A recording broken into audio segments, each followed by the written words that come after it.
आज हम एक ऐसे कानूनी मामले की बात करेंगे जो सिर्फ एक केस नहीं बल्कि भारत के संविधान की आत्मा को बचाने की एक बहुत बड़ी लड़ाई थी। और इसी एक सवाल से शुरू हुई भारत की संसद और सुप्रीम कोर्ट के बीच दशकों तक चली एक जबरदस्त खींचतान। इस पूरे टकराव को समझने के लिए हमें कहानी की शुरुआत में जाना होगा, उस विरोधाभास तक जो हमारे संविधान की नींव में ही मौजूद था। देखिए, एक तरफ तो संविधान देता था मौलिक अधिकार, जैसे कि संपत्ति का अधिकार, जिन्हें कानूनी संरक्षण मिला हुआ था, और वहीं दूसरी तरफ थे निदेशक सिद्धांत, जो सरकार को लक्ष्य देते थे, जैसे कि भूमि सुधार करके समाज में आर्थिक बराबरी लाना। तो अब मुश्किल यही थी, सरकार एक वादा कैसे पूरा करे जब ऐसा लगे कि उसके लिए दूसरा वादा तोड़ना पड़ेगा। मतलब अमीरों से जमीन लेकर गरीबों में कैसे बांटी जाए अगर संपत्ति का अधिकार ही सबसे ऊपर है। आज़ादी के शुरुआती सालों में जवाहरलाल नेहरू की सरकार सामाजिक सुधारों को लेकर बहुत गंभीर थी और उन्हें हर हाल में लागू करना चाहती थी।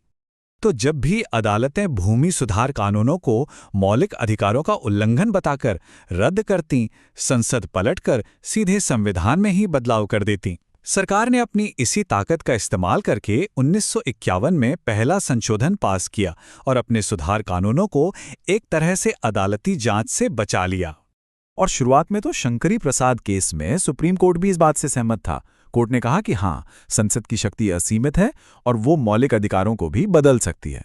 लेकिन जैसे जैसे देश का राजनीतिक माहौल बदला, सुप्रीम कोर्ट की सोच में भी एक बहुत बड़ा बदलाव आया, जिसने सब कुछ पलट कर रख दिया।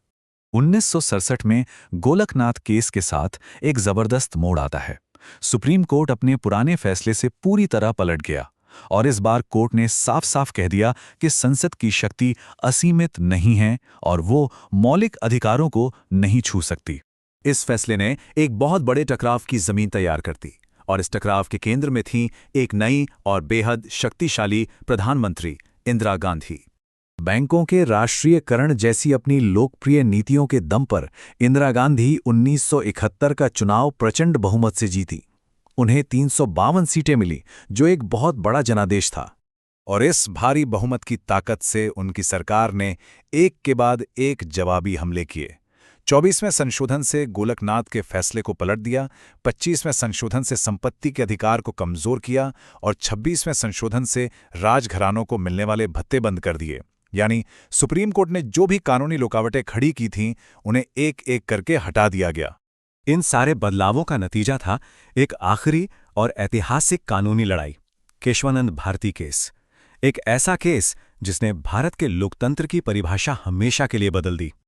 भारतीय इतिहास में पहली और आखिरी बार इस केस को सुनने के लिए सुप्रीम कोर्ट के सभी 13 जज एक साथ बैठे और कोर्ट के इतिहास की सबसे लंबी सुनवाई के बाद जो फैसला आया वो 7-6 के बेहद करीबी बहुमत से तय हुआ।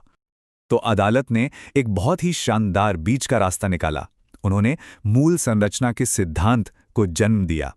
मजे की बात यह है कि ये सिद्धांत संविधान में कहीं लिखा ही नहीं है, ये पूरी तरह से सुप्रीम कोर्ट की अपनी खोज थी।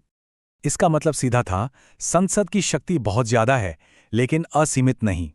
वो संविधान के शब्दों को बदल सकती थी पर उसकी आत्मा को नहीं। ये तानाशाही के खिलाफ एक बहुत बड़ा सुरक्षा कवच बन गया। ये फैसला तो ऐतिहासिक था, लेकिन इसके बाद जो हुआ वो भी उतना ही चौंकाने वाला था।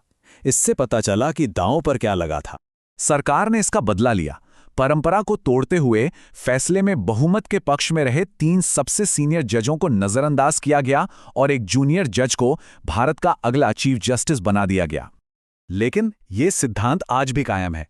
इतने सालों में सुप्रीम कोर्ट ने बताया है कि इस मूल संरचना में क्या-क्या आता है, जैसे कि संविधान की सर्वोच्चता, लोकतंत्र, धर्मनिरपेक्षता और शक्तियों का बंटवारा। ये वो स्तंभ हैं जिन्हें कोई भी सरकार छू नहीं सकती। इस केस ने बहस को खत्म नहीं किया, बल्कि उसने लड़ाई का मैदान तय कर दिया और एक ऐसा सवाल पीछे छोड़ दिया जो आज भी दुनिया भर के लोकतंत्रों के लिए मायने रखता है।